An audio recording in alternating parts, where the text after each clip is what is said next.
l'annonce dans le journal et j'ai su que c'était exactement ce que je cherchais. Je suis presque certaine que tout le monde a déjà entendu le vieux cliché sur les étudiants fauchés. Eh bien, c'est vrai.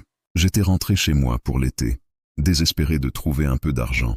Et voici l'opportunité parfaite pour m'en procurer. Recherche d'un gardien de maison pour la semaine prochaine, lisez le titre. J'ai rapidement parcouru le reste de l'annonce à la recherche des informations pertinentes. Et une fois que je les ai trouvées, j'ai appelé le numéro indiqué. Allô? Une voix féminine m'a accueilli au bout du fil. Oui, madame, ai-je répondu avec assurance. Je m'appelle Sierra et j'appelle à propos de l'annonce que vous avez publiée dans le journal. Le poste de gardien de maison. Oh, oui, a dit la femme avec enthousiasme. Vous êtes réactive. Elle a à peine été publiée aujourd'hui. Êtes-vous intéressé? Certainement, ai-je répondu avec assurance. Je viens de finir mes études et j'aurai besoin d'argent supplémentaire. C'est super, a dit la femme. Laissez-moi vous donner l'adresse. Avez-vous quelque chose pour écrire? J'ai pris un bloc-notes et un stylo, et j'ai noté l'adresse de la femme. Une demi-heure plus tard, j'ai garé ma vieille Honda Civic au bord du trottoir devant la maison. C'était une maison de style ancien, avec un grand porche. Vous savez, celle où l'on s'imagine des grands-parents avec leur fauteuil à bascule. Je suis sorti de la voiture, j'ai progressé le long du chemin et des escaliers. Puis, j'ai sonné à la porte. La porte s'est ouverte, révélant une femme blonde d'une trentaine d'années en tenue professionnelle. « Vous devez être Sierra », a-t-elle affirmé. « C'est moi », ai-je dit avec entrain. « Eh bien, entrez », a dit la femme avec le sourire. « Je suis Céleste. » J'ai suivi Céleste à l'intérieur, prenant immédiatement en compte la chaleur et la convivialité de l'ancienne maison.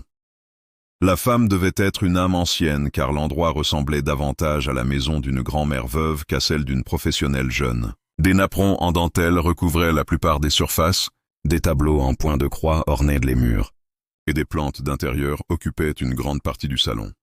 C'est très accueillant, ai-je dit en essayant de ne pas avoir l'air sarcastique. Oui, n'est-ce pas? A répondu Céleste. C'était la maison de ma grand-mère.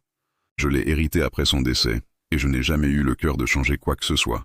De plus, je pense que cela convient parfaitement à l'endroit. J'ai hoché la tête en accord tout en continuant de parcourir la pièce.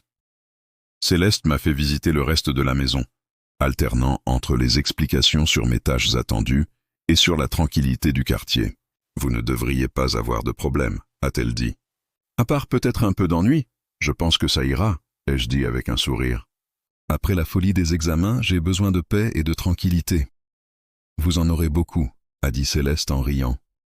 Comme je vous l'ai dit auparavant, je pars vendredi matin, mais il y aura une clé sous le paillasson à la porte de derrière, et je laisserai un numéro où je peux être jointe sur le comptoir de la cuisine près du téléphone. Si vous avez besoin de quoi que ce soit, n'hésitez pas à appeler. Je lui ai assuré que je le ferai, puis les remercier pour l'opportunité avant de rentrer chez moi, vendredi après-midi. En conduisant chez Céleste, j'étais impatiente pour la semaine à venir. Cela allait être comme avoir mon propre chez moi, même si c'était décoré à la manière d'une vieille dame du XXe siècle. J'ai trouvé la clé qu'elle avait laissée pour moi. Je suis entré et me suis installé sur le canapé devant la télévision. Le reste de cette journée et le lendemain ont été assez calmes. J'ai regardé la télé, préparé à manger et même passé du temps sur le porche avec un livre. Mais, à la fin du week-end, l'ennui que Céleste avait mentionné commençait à se faire sentir. Comment les gens faisaient-ils cela? J'étais tellement habitué à l'agitation de la vie universitaire que je commençais à me sentir agité dans ce cadre paisible. Après un moment de réflexion, j'ai décidé de me préparer un dîner léger, puis de faire une petite promenade le dimanche soir dans le quartier. Qui sait? Peut-être que je rencontrerai des voisins intéressants, avec des fils attirants et disponibles. Je suis allé dans la cuisine et j'ai sorti une boîte de préparation pour hamburger. La viande commençait juste à dorer quand j'ai entendu le bruit. Cela ressemblait à une voix étouffée venant du dessous du sol de la cuisine.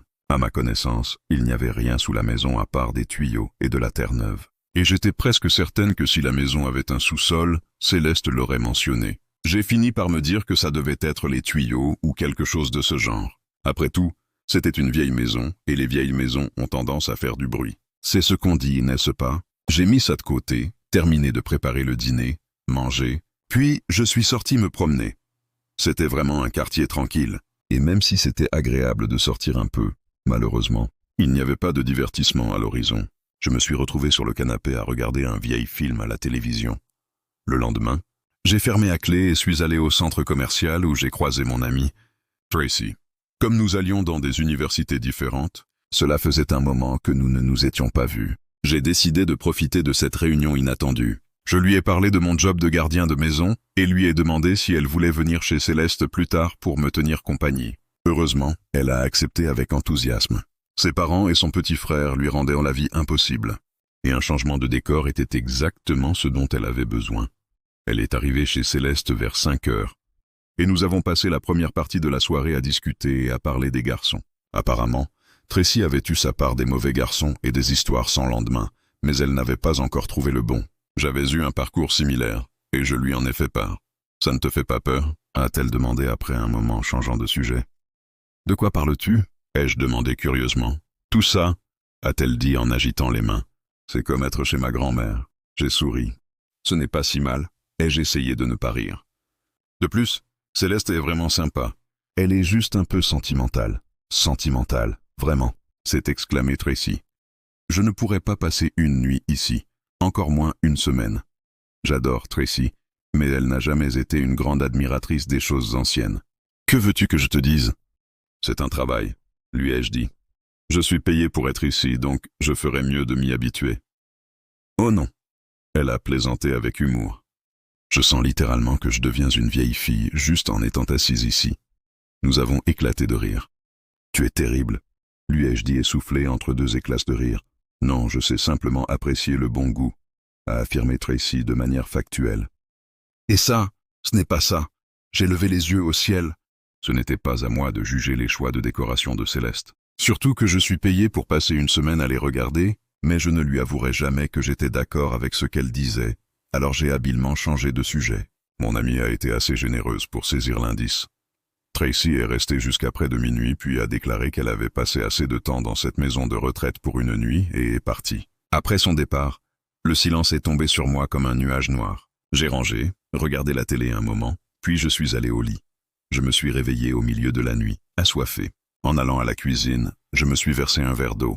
C'est à ce moment-là que j'ai entendu à nouveau le bruit, mais cette fois, il était suivi d'un grand fracas. Qu'est-ce que c'était que ça? Ai-je demandé à la cuisine vide, prise de court.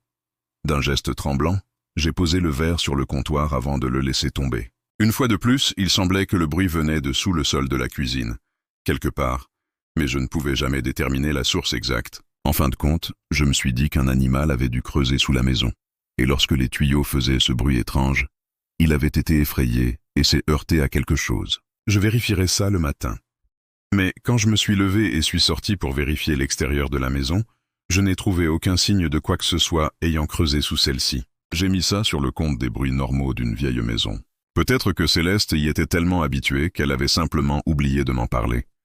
Je devrais l'appeler et lui demander, me suis-je dit. Mais je ne voulais pas avoir l'air idiot à m'inquiéter pour des bruits aléatoires, alors je me suis convaincu de ne pas l'appeler. Je devrais juste ignorer tout ça, et vendredi arriverait bientôt. Je n'ai pas entendu les bruits étranges pendant quelques jours après ça, et jeudi, j'avais presque réussi à les oublier. Ce soir-là, je me suis retrouvé de nouveau dans la cuisine, et j'étais en train de glisser une pizza dans le four, quand le souvenir des bruits m'est revenu de force. Cette fois, le son étouffé était accompagné de plus de bruits forts. Il était impossible que ce soit les tuyaux ou un animal aléatoire. Je m'étais menti. Ces bruits avaient de l'air de provenir d'une intelligence. La maison pouvait-elle être hantée? Cette idée n'arrangeait vraiment pas mon état d'esprit. Je devais comprendre ce qui se passait avant de devenir folle. J'ai commencé à chercher frénétiquement dans la cuisine, et lorsque je n'ai toujours trouvé rien de ce qui pouvait m'apporter un indice, je suis sorti dans le jardin et j'ai cherché le long du côté de la maison. Les coups continuaient tout le temps, mais je ne parvenais pas à déceler ce qui les causait. J'ai décidé que j'en avais assez. Il n'y avait pas moyen que je reste dans une maison hantée si tel était le cas. Alors je suis rentré à l'intérieur, déterminé à faire mes valises et à partir. Je venais de revenir par la porte de la cuisine lorsque j'ai remarqué quelque chose d'étrange au sujet de la vitrine en porcelaine. Il y avait quelque chose qui brillait le long d'un de ses côtés. Je me suis approché pour mieux voir, priant pour que le bruit s'arrête. Ce furent des charnières. La vitrine dissimulait une porte. Secrète, j'avais vu assez de films d'horreur pour savoir qu'on ne trouvait jamais rien de bon derrière une porte secrète, surtout lorsqu'il y avait des bruits étranges impliqués, mais je devais savoir. J'ai commencé à retirer la vaisselle à la pelle, et lorsque la vitrine était vide, j'ai trouvé ce que je cherchais. Caché derrière une pile d'assiettes se trouvait un petit bouton encastré. Il se fondait presque parfaitement dans le mur de l'arrière de la vitrine. D'un geste tremblant, j'ai tendu la main et appuyé sur le bouton. Il y eut un petit clic, puis la vitrine se déplaça contre le mur, révélant une lourde porte en métal. Cette deuxième porte était maintenue fermée par un simple verrou coulissant que j'ai observé pendant une bonne minute avant de prendre ma décision. En faisant glisser le verrou, j'ai ouvert la porte. Un escalier menait à l'autre côté. En touchant avec une main hésitante, j'ai trouvé l'interrupteur et je l'ai actionné. Le sous-sol en dessous fut inondé de lumière, et avec lui, des cris plus insistants et des coups étouffés. Lentement, je suis descendu les escaliers en me demandant dans quel pétrin je venais de me mettre. Une fois en bas, j'ai inspecté la scène qui m'attendait. Le sous-sol ressemblait à n'importe quel autre sous-sol, dans n'importe quelle vieille maison, sauf pour la jeune fille, enchaînée dans le coin. La fille semblait avoir quelques années de moins que moi, et ses poignets et ses chevilles étaient liés avec des cadenas et des chaînes à une lourde boucle fixée au mur. Il y avait juste assez de mou dans ces liens pour permettre à la fille d'atteindre sa seule source de nourriture. Un distributeur automatique d'eau pour chien, mais il était évident d'après son apparence émaciée qu'elle n'avait pas mangé depuis un moment. Pendant une bonne minute, je n'ai pas pu m'empêcher de rester là, à la fixer alors qu'elle me regardait avec méfiance. « Aidez-moi », m'a-t-elle dit d'une voix éraillée. C'était à peine audible, mais assez pour me sortir de ma stupéfaction. J'ai couru vers la fille, espérant la libérer, mais c'était inutile.